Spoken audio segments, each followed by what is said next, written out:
Okay, here we are on the, what is it, 14th of March, I think, Sunday. Daylight savings time has just switched over, and actually, I think we all made it here except for one. I think we're going west. It's in the mid-40s. We're out here, neighbors walking the dog, and we are going to head out.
We're in Clayton. The rain has started.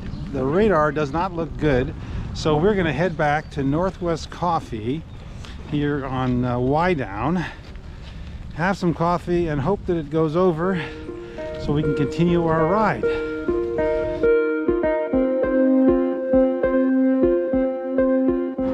Here we are. We had coffee. We got a lull in the rain. We're going to back and head home back to the Oxford.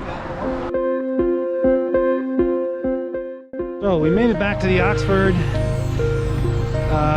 Not really rain, kind of chilly, invigorating.